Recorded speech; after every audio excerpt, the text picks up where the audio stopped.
The 21st century is supposed to be the Asian century. The rise of China has been a cliche headlines for decades.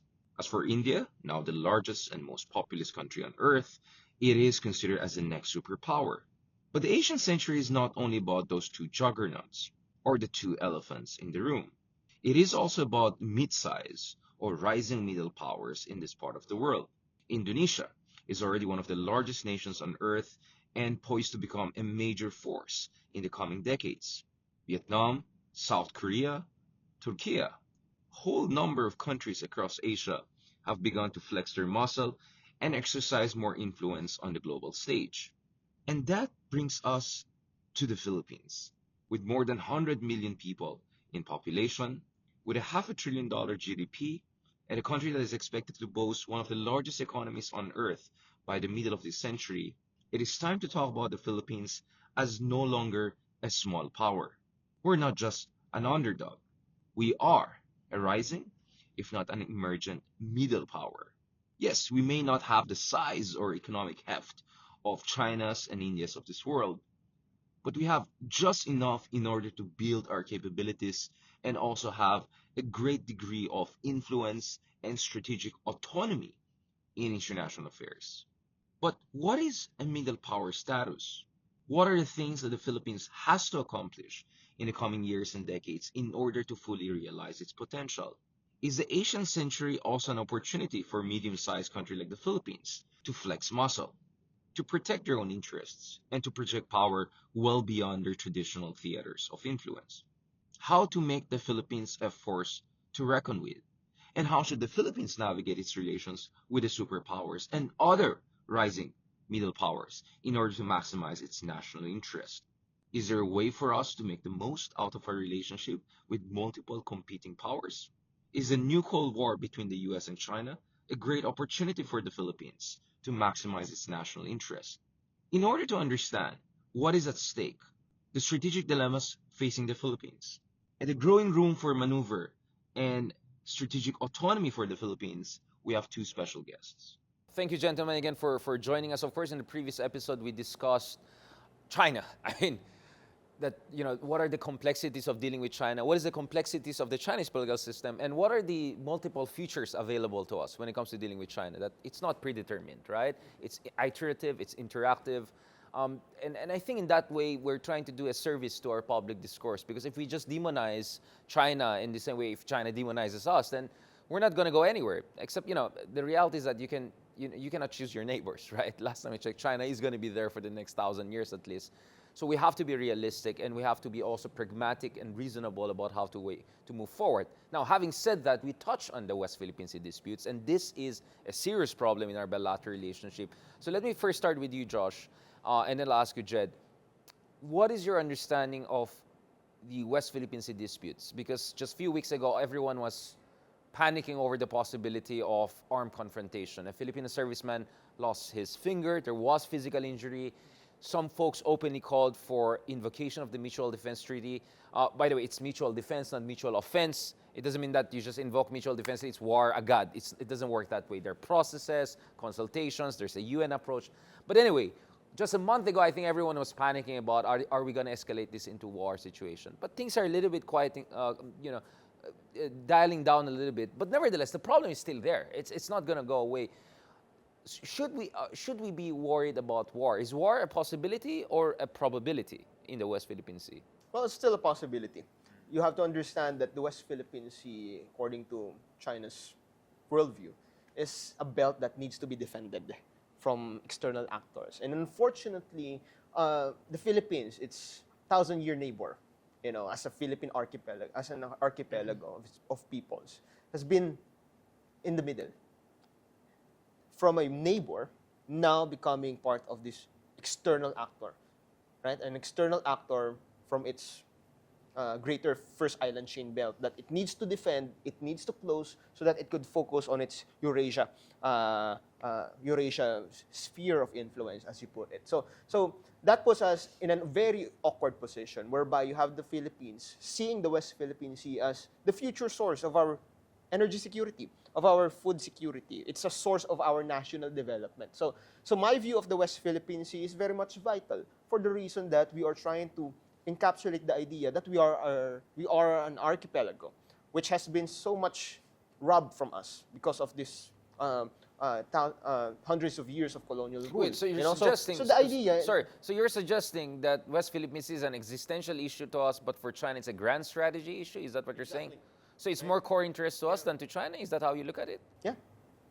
Interesting. I mean, this is the first time here because usually it's about China's core interest. But what you're saying is what I think is what I interesting. think the core interest is Taiwan. Because it's about Right. the Territorial rogue integrity, yeah. the rogue territory needs to be captured. It's just so happened that you cannot choose the seas surrounding Taiwan, right? So my perspective is that the West Philippine Sea, this huge belt that we're seeing, the first island change, needs to be closed by China because it has to focus. If you look at the developments, the investments of BRI, the AIIB, right, and all other multilateral arrangements, it's trying to close its own economic sphere, trying to revive its own outlook since the ancient times of the Silk Road, right? So it's just so happened Taiwan is in the mix. They need to close that gap. The Philippines trying to build this archipelagic consciousness for our food and energy security. That puts us in a very much, asymmetric condition. I want to talk about Taiwan also, but first let's focus first on the West Philippines because the Taiwan issue I think is very important. We have to go back to Jed.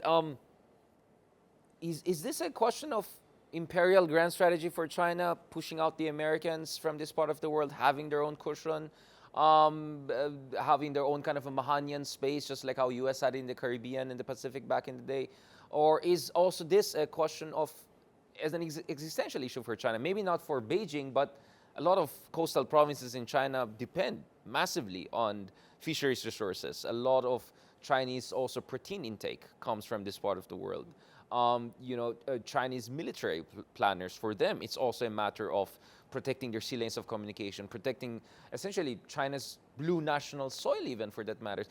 What is the Chinese understanding of the South China Sea and West Philippine Sea issue? Well, Richard, to the Chinese strategic culture, now that they have grown, they have become a great power. So I think this is what China is doing right now, is a classic case of where capabilities shape intentions. Right. And to them, And interests. yes. And interests. And so yeah. to them, history matters very much. And they believe, falsely or otherwise, that they own or control this body of water. And now that they have the means to assert this particular claim, this actually can be related to their own Monroe doctrine, some would say. Yeah, so you're referring to the American mid-19th century policy, which is anything in the Americas, Europeans and others keep outside. This is our sphere of influence. So you're saying China is trying to establish its own sphere of influence. Yeah, so like their backyard, and they need it for many reasons. Okay, for power projection. Okay, to secure their supply lines. Okay, to reclaim what they think was once theirs. Okay, and all these things, all these factor into, I think, China's strategic culture, and of course, in the process, ruffles some feathers. Let's increase the temperature of the discussion. So we have some people in the Philippines, some columnists among others, who strangely sound like they got their point of view from somewhere else, not in the. Their idea is that invento lang daw yung claims natin in the West Philippine Sea. That this is just a figment of imagination on the part of the Philippines, and that we're just acting as America's proxy here. What is your reading of that perspective, especially when it comes from our fellow Filipinos who are supposed to care You have about to understand that territory in itself is a concept and therefore an imagination, right? You have a Benedict So Anderson if you want to idea. play that game, then Yeah. China is an imagined Then community. everyone's imagining. Okay, yeah. Right? Everyone's imagining. But everything is socially constructed. right. But the buck stops at has this been the development of our international law? I think the Philippine territory, as we put it in our constitution, is very much it has adopted the principles of the 1982 UNCLOS, right? So while it's imaginary, it has also been developed. It has been capsize into something that is integral to communities, especially in our community. It's a social reality. It's a social, from reality. a socially constructed idea, it's now a reality. Because humans, because of our agency, we created these power structures by ourselves. And with this idea, we have to understand that it's not just China trying to imagining things here, but also Filipinos. We imagine because we have aspirations. That's the purview of grand strategy, if you may. A grand scholar put it this way, that the grand strategy is always about the alignment of aspirations, right, with its capabilities, right? So the Philippines and China stands at a very asymmetric understanding of what's happening. What is the West Philippine Sea? For them, what is South China Sea, right? So we're pitted in the middle of our imagination, because when you start constructing your imagination, you start insisting on that imagination. So territory, by principle, is an imagination that has been codified by our relations with each other. The international system has Just to be developed clear, so much. we were part of the negotiation of Yes, exactly. UNCLOS, and China was part of this, Yes, and they ratified exactly. this. So, Jed, so how is China wrapping its head around this? They were part of the UNCLOS, they ratified it, but their 9-dash line doesn't seem to conform to modern international law. Even for a moment, let's park the arbitration case of 2016, right? Everyone knows that China is obviously not going to accept it, but the fact of the matter is that China is claiming something that, based on international law, is claimed by 4 or 5 other countries. They're even overlapping with Indonesia right now. What is the Chinese thinking on this? Is it that they have been drinking too much of their own Kool-Aid, their domestic propaganda, patriotic education program, or is it more cynical? Look at the U.S. They didn't care. They just invaded countries right and left. So we're also entitled to that.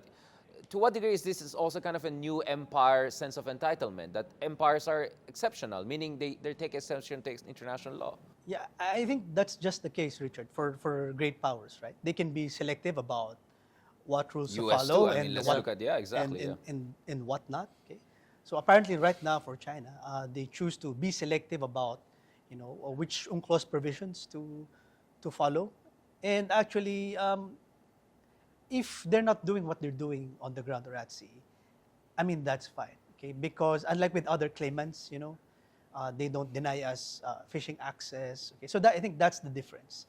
The Vietnamese, the Taiwanese, the Malaysians all claim what they think is theirs under international law. But China's operationalization at sea is different from what the other claimants are doing, right? You asked a question at Prime Minister, I almost said Mount here, Prime Minister Anwar Ibrahim, Yeah. right? Earlier this year. And the question essentially was about Malaysia's strategy in the South I China Sea exactly asked compared to the where, Philippines, where right? does Malaysia agree and disagree with the Philippines in the case of the West Philippines Sea? So can you tell us a little bit about that? Because it's not just Philippines and China, right? As far as this is not just West Philippines is just our exclusive economic zone and continental shelf, but the South China Sea basin, parts of that is Vietnamese easy, Malaysian easy, and part of that actually overlaps with North Natuna Sea of Indonesia. Not to mention Brunei. Not to mention Brunei, and I apologize to our Bruneian friends. We don't emphasize them enough, and I think, in fairness to them, they have been more proactive in recent years, including their ambassador in the Philippines. Can you tell us a little bit about this divergence or seeming divergence within ASEAN? Do you think it's just a difference in tactics, that fundamentally in strategy, all of us are worried about China's expansionist tendencies? Well, in my understanding of our Southeast Asian political climate, we have to understand that ASEAN as a community was established, in the first phase of which is to be really, anti-communist front during the Cold War. But since the end of the Cold War, we have integrated other political systems, such as Vietnam, things like that, right? So Malaysia has always been one of the most and foremost active players.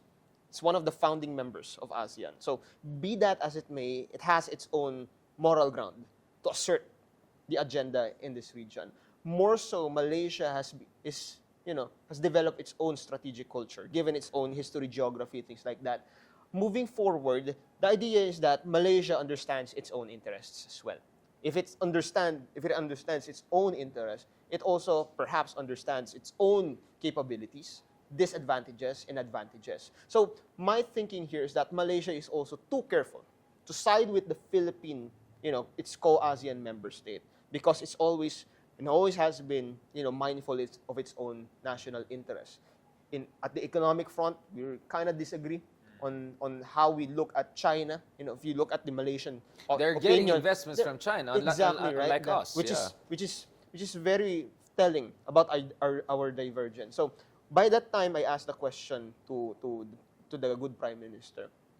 The basic answer was that he disagrees on the idea that we're bringing in the Americans, we're bringing in the like-minded Australians and partners. Japanese, But I also disagreed on the idea. But isn't that a non-answer? Because you have to understand, if the Philippines would have to respect Malaysia's position, you also have to respect the Philippines' position. Where did we agree? On the ASEAN centrality. But look at the data. Look at the trends. 2012, 2016, there was no ASEAN joint communique to condemn China in its excessiveness in the South China Sea. So perhaps in my reading, the Philippines learned by not using ASEAN so much. Of course, it will underscore in its speeches, statements, in its institutional scorecards that ASEAN is part of our... Yeah, it's ASEAN Marcos has central, been whatever. saying that, right? ASEAN centrality, ASEAN centrality. Nevertheless, we have to understand the talking points versus the tactics, right? So given the idea that ASEAN has not been too useful for now, well, we're gonna shelve you for now. Perhaps under fairer and much more reasonable conditions, we might use you. But we're so sorry, we have to use this other leverage as well. So what is central here is that the divergence of Philippine and Malaysian national interest that is very much informed by their respective geographies, their respective strategic culture and alignments. I'm all for love, and diversity. My problem is, and this is my understanding, I had a talk in Berkeley earlier this year. I've been going around to places where when Anwar has given a speech. And the issue is not Anwar saying Malaysia will do it differently. The issue is Anwar juxtaposing their position against the Philippines and essentially making us look bad. And speaking of that, it's not only Malaysia, right? You had the leading English language newspaper in Jakarta. I don't think we need to name names already. There are only two of them, but one of them had this editorial essentially bashing the Philippines for our recent reciprocal access agreement with Japan. And it came off really wrong to a lot of us because it looked like they're blaming the Philippines for exercising its sovereign prerogative to protect itself just when it looks like the rest of ASEAN is not very helpful, to put it mildly, or worse, criticizing us even, right? What is your read of that? Well, Richard, when we talk of international relations theories and concepts, this does not discriminate, right, on various countries or state actors. In fact, the reason why we're studying these theories and concepts is because this has been time and tested. So right now, what essentially the Philippines is doing is you strive for a balance of power in the region. Absolutely. The Philippines recognizes the limitations of ASEAN and whatever happened to ASEAN non-interference. Okay, so we do not call them out when they want to have good relations with China, but They're now calling us they're out. not calling us out. That's why it's gaslighting to me. You're blaming us because you're not helping us. So you rather push the burden to our side. Perhaps had they been more helpful about the push for the COC and in calling out certain actions, then perhaps we would not have pushed for various unilaterals or an RAA with Japan. Right? Yeah, why should we ask help from the outside if the inside was working, right? I mean, in a sense. Right. And that's why I feel there's a lot of gaslighting there. And if I may, Richard, also, our MDT with the US, actually, because some have said that it's a non-ASEAN way, what we're doing right now. But the MDT with the US actually preceded ASEAN, right? 1951, 1967. And if I may hinge, we have to understand, this is my argument. I think the Southeast Asian neighbors of the Philippines are actually free riding on whatever the American force projection has provided here in the Philippines. America's force presence is very much extensive. If you look at their grandiose naval capabilities, they can project almost everywhere, right? This has been the missing variable in the conversation. The Malaysians and other Southeast Asians has also benefited from what our foreign policy is. It's just that China is offering all these carrots and all these sticks, whereby, free riding is gone, long gone. We will diverge on these things. Or But even we have worse, to, I mean, yeah. isn't I mean, some would even use harsher terms. I don't want to say duplicitous, but behind the scenes, we know the Malaysians are doing more naval exercises with the Americans. You don't even need to go behind the scenes. Singapore has tremendous amount of security cooperation with the Americans, who have almost permanent naval presence in Chang'e in terms of littoral combat ships. The Vietnamese are negotiating purchase of American military aircraft with normalization of bilateral relationship. So to me, sometimes it looks like to please China and get away with their own flirtation with US, they bash us. So we're like the punching bag. But they free ride not only on the US, they free ride also on us. Our arbitration case is being invoked by Malaysia in Vietnam, and not to mention Indonesia and convenient. Brunei to protect their own interests. So shouldn't we call this out? Because it looks like this is a very it looks like a manipulative relationship in a way. Like, We where's need the to solidarity? evaluate. Yeah, I mean, where's the love, right? I mean, Jay, what is your? Because I keep on hearing from, let's just, let's say, pro-China or sympathetic people to China in the Philippines. Oh, let's be like the rest of ASEAN. Look at it, they're getting all of the investment because they're so nice to China. And I keep on saying, yeah, Duterte was very nice to China. Where are the investments? That's why in the previous episode we discussed pledge trap versus debt trap. What is your read about this ASEAN stuff? Okay, so let's nuance it, Richard. So there are 10 ASEAN member states, and of the 10, not all have disputes with China. Okay, and of the disputants with China, we're only the only U.S. ally. Okay, Right. so we're the only one who needs to play a role in the U.S. alliance structure. And of all the claimant states, And can leverage also the U.S. alliance in ways Right. they cannot. Malaysia doesn't Yeah. have a U.S. backup, so they have to play it safe, right? Yeah. To be fair. Now I want to be fair to them because they're all really on one-on-one basis with China. That's not the case with us. So thanks for pointing that out. Yeah. yeah, and and we're, all of these ASEAN member states do not have, have different approaches because of their different interests. So I think that's understandable. To each country, its own national interests. And apparently for us, we think that we need the help of other countries. And I also think, Richard, this is also we should also take cognizance of the fact that the receptiveness of our ASEAN neighbors would also depend on the reputation, for example, of the United States, okay, and their economic interests with China. So there are nuances, as I said.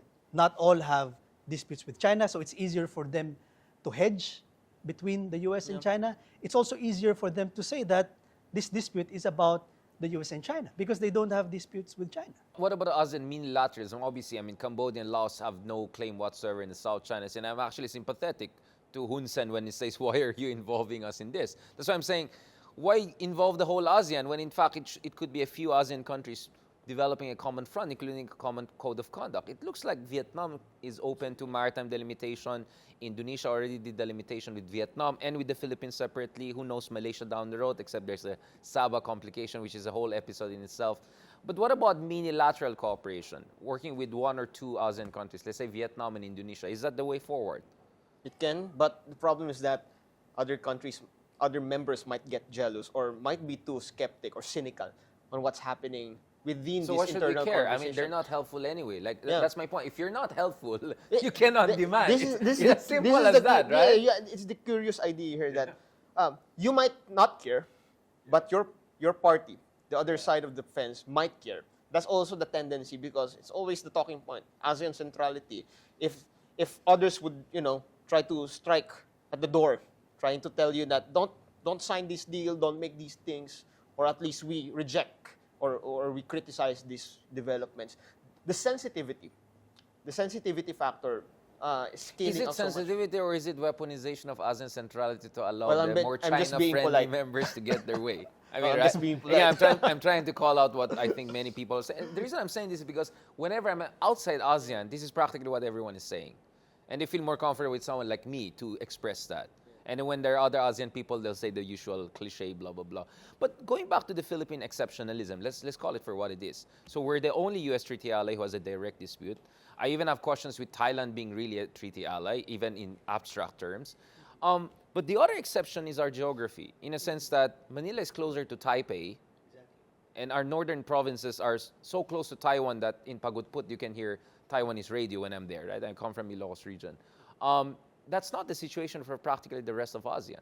We're closer to Taipei than any major capital of ASEAN, like Kuala Lumpur, Singapore, Jakarta are so far away from us, right? And the Taiwan issue is very important because going back to how where we began this episode, it's almost impossible to separate West Philippine Sea from Taiwan. It's first island chain, and they're two integrated theater right now, especially because the ETCA bases we have right now are also facing Taiwan, which is also a curious decision. Why are the new ETCA bases facing Taiwan more, or of course, the argument would be it's really Philippine Sea, but more than West Philippine Sea. So I want to go back, for instance, to Senator Amy Marcos, who was among the first prominent figures to openly say, why is this more about Taiwan than West Philippine Sea? Why is this more about probably America's interest? What is your take on that? Because Taiwan is so close, we cannot insulate ourselves if things go wrong. So to what degree should we be involved in the Taiwan question without compromising our national interests? Do you see? This is a dilemma no other ASEAN country has. Even if we were not a U.S. ally, just the geography would be a liability and a problem. So I think this is also where we're exceptional in ASEAN. I think, Richard, the mere fact that we have the MDT with the United States, we are duty bound, okay, to help the Americans and perform a role in a Taiwan contingency. So I think the locations of the new EDCA sites, it can play a role in both the West Philippine Sea contingency and in the Taiwan contingency. But more so in the Taiwan contingency or West Philippine Sea, it is in anticipation of or is a preparation for a full-blown war, because you see how crucial the Basi Channel is. Absolutely. Yeah. Okay, now that is a full-blown war. But if you focus on the EDCA sites in the left part of the Philippines, so perhaps that can be qualified to say as more focused on the limited maritime war in the West Philippine Sea, okay, which can be a full-blown war once you make use of the EDCA sites in the north. Because what would happen essentially is that U.S. assets, military assets, will pass through the Basi Channel, and the Chinese military assets will also do their best to pass through the Basi Channel and strike perhaps U.S. territories and military assets as well. So they will compete for access over the Basi Channel. Yeah. Josh, what is a Goldilocks strategy for the Philippines? How can we make sure we're not too hot, meaning give too much access to Americans? And because my sense is perhaps another reason why China is also aggressive to us in the West Philippines is because they don't want us to get involved on the Taiwan issue. It's like, oh, you hurt us here, we'll hurt you there. My argument is that we can do it also the other way. Tell the Chinese, the more you hurt us in West Philippines Sea, the more basing access. So what is the Goldilocks approach? Not too cold in a sense that, I think people forget a mutual defense treaty is supposed to be mutual, meaning you cannot just whine about U.S. not helping us, and then when U.S. might need us, oh, no, you're on your own, we're neutral. It doesn't work that way, especially if a war will be just a few miles away from our bases in Mavulis or in Cagayan, right? What is the Goldilocks approach there? What is the optimal approach? Yeah. Well, I heard a classic one, the good enough, which is very, very much difficult because you have to qualify that. I think the idea here is that perhaps, while there's yet to be a public document, my idea or understanding at least of the comprehensive archipelagic defense concept is the idea of the Philippines trying to, close the gaps in its choke points, in its adjacent territorial and then exclusive economic zone. But we fail to understand perhaps that it's not just the naval aspect of defense. Comprehensive archipelagic defense is a joint activity, which means you need the army. If you look at the granularity of the base selection, there's also an army base in Isabela. You have the old one in the one in Tarlac, right? So you need also the ground force components of your defense because it also provides logistical enablers to defend the rest of the archipelago. So it's not just the waters; it's also the ground. Which but it means sounds that like you're defending against a total invasion of the Philippines. Yeah. So the idea here is Which is even worse than just Yeah, invasion so- of Taiwan, right? So I'm sorry. So the idea here is that once you get that idea, right, you realize that you lack the things that you need. That's where the Americans can come, and perhaps our like-minded partners. Hence the reciprocal access agreements, the logistical agreements with New Zealand just this year, right? So we understand this is what we need to defend, the archipelago. But what happens out there can also comprise a threat against us. For instance, think of a scenario. Should China be able to, get Taiwan? The idea is back to the future, right? The idea that once upon a time, the Imperial Japanese Army launched an invasion of the offensive missions from Formosa in Taiwan down to Lingayen and then to the rest of the It's a big, so, I mean, so it's a staging ground for China. If the Chinese would say that, oh, the Philippines will be a staging ground for Taiwan invasion, well, if you invade Taiwan, that can be a staging ground for China to invade the Philippines, which is a very good diplomatic leverage in the future. You have to understand in international relations, so the reason why we put these forces here and there is to provide fairer conditions on your side. but why would China want to invade the Philippines? No, no, Taiwan no. is a The rogue idea province, here is that supposedly. the idea we want to posit here is that the idea of leverage. You have the idea that the Philippines might not be the viable target for them, but it is a good imagination for the Philippines to think about every night, right? Speaking of good image, I mean, for me, one solution could be if you want to couch this as something about comprehensive archipelagic defense, then give 10 more EDSA bases that are facing totally the other side, meaning the second island chain, or you know what I'm saying? Because so far there are one or two there, one in Cebu or whatever, one in Mindanao, right? But bulk of it, more than 80% of the EDCA bases are either West Philippines or Taiwan. So to make it more neutral, give everything else here, right? Then now looks like a comprehensive one. Do you think maybe that's the way? Because the argument I keep on hearing is, no, it's not about Taiwan. It's about Philippines, ISR, intelligence, comprehensive. So then probably make the EDCA bases more democratically spread across the country, It's right? about both traditional and non-traditional security. Right? But you see, that is okay, Richard. But we also need, I think, to consider optics. Would that mean we are Compromising our national sovereignty, right? Yeah, are we becoming? It's okay to depend on the Americans, but are we overly depending on the Americans? Okay, so what if they're our own bases alone? Okay, I mean the EDCA sites are fine, but should there be more? I think we consider the optics that this will give, not just to China, but also to our ASEAN neighbors, perhaps, which could reaffirm their notion that. But isn't it a damn if you do, damn if you don't situation? I mean, in the sense that the optics is already there, why should we even care anymore? Like, whatever we do. You get what I'm saying? I think the stronger argument would be you seriously want the Americans to have presence all across your country and call that comprehensive defense. That sounds like something else, right? So let's talk about it. I mean, Josh, for heaven's sake, we're supposed to be middle power by this point. I've been among, I think, first people, unabashedly, who kept on saying, let's stop calling ourselves small powers. In fact, I regret using tragedy of small power power. politics Yeah, I in read one that of my most cited articles, because I think this is more of a tragedy of a middle power politics or emerging middle power.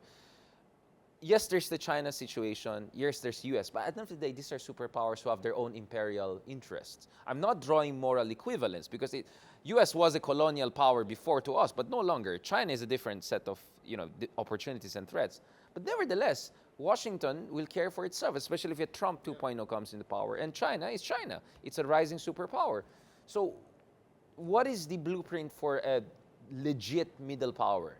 Full-fledged middle power for the Philippines. How should we navigate the current challenges, but at the same time build really a formidable middle power capability for the Philippines? Yeah. The best blueprint is to understand what you want, right? So what do we want? And it's a big challenge to create a consensus, what that is. Cross-generation, intergenerational challenge of defining it. So the problem of the concept is that it is us who should define this one. Right? So the middle power would be an empty concept if we don't understand our aspiration. Where do we get our aspiration?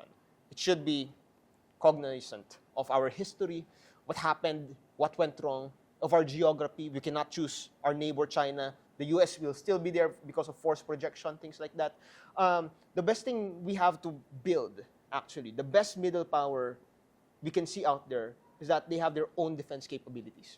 Right. Because if you don't have this, if you look like taking into account an Abraham Maslow hierarchy of needs, right?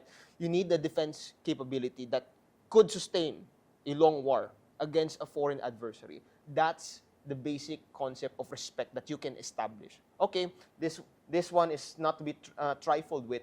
then perhaps we can start talking. I think it's one of the good old classic theoretical paradigms that, of course, in the game of world politics, it's not all about conflict, but it can be a probability.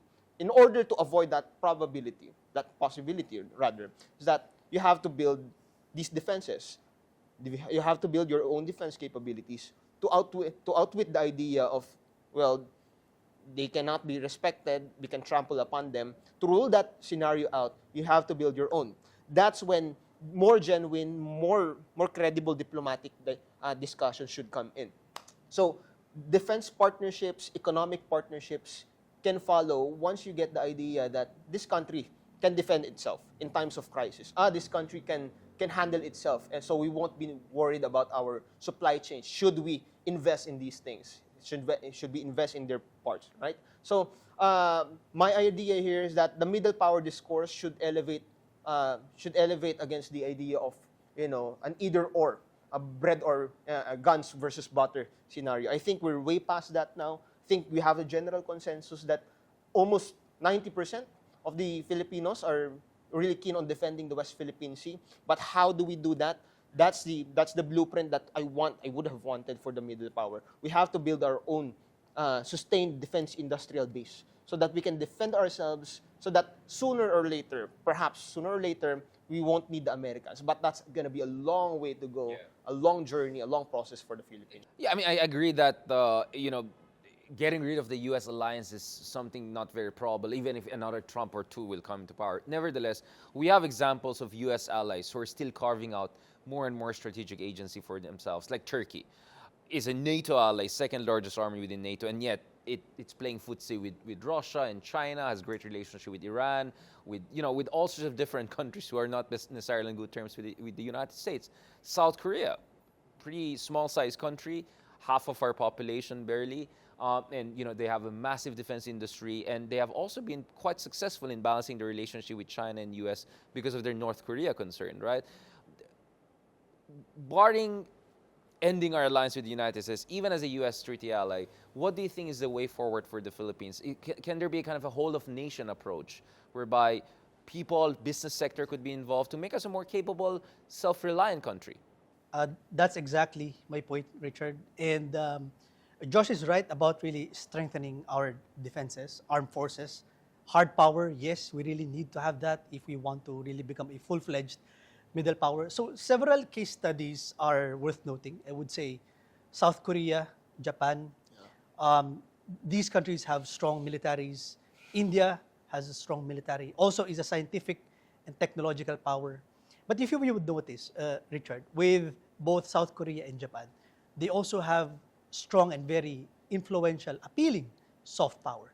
And I think the Philippines needs to invest in this as well. And I think we're doing that right now, but there needs to be more state support in terms of really building our soft power. And in addition, you mentioned about whole of state approach. Whole of nation. Whole of nation. Yeah. You see, we've been so focused about external balancing, but we need to remember internal balancing. Right. We really need to do our homework, get rid of the obstacles that's preventing us from achieving sustainable growth and development, corruption, lack of infrastructure, these things, because this is what major industrial countries have achieved. South Korea, Japan, India, right? They really did their best to, get their house in order and achieve what they have achieved. Yeah, I mean, Josh, it's like basketball, right? Hindi pwede purong puso lang. Yeah. You have to have good coaching, good strategy, right? Good set of players. What is the ideal whole-of-nation approach for the next 5 to 10 years? And how do you make sure it's institutionalized across administration in the sense that I don't care who's the next president in 2028, he or she will be forced to go along with this because this is the new normal for the Philippines? Yeah. I think it's going to be a multi-level development. At the institutional level, we need to be more prudent in our development, or trying to review our scorecard for our institutions. Whatever happened in the Marcos Jr. administration right now, it's basically an overjoy out of the Duterte administration. But we need to temper all this excitement by looking at how our scorecard are coordinated with each other. So that's why I think... By excitement, you mean that now we're more assertive, yes, that Marcos is saying the right things on West Philippine Sea? So it's very apt perhaps to consider lessening spokespersons. There are too many spokespersons. We have to Too we many have, DFA secretaries. exactly, Even right? the non-DFA secretaries are talking about China diplomacy. Yeah, It's like, so exactly, right? So we need to look at who is really the central coordinating agency, which is, I think, the National Security Council. Council, yeah. Right? So the NSA must have a much more, a proactive stance in trying to coordinate all these things. Yes, we are a democratic country, but it refers to the society. not chaotic, supposedly. Yeah. So it's at the societal level. From here, we have to take into the consideration that once all these institutional scorecards are settled, that's where you have the society following all these footsteps of the institution. You have the old adage that leaders have to exemplify, right?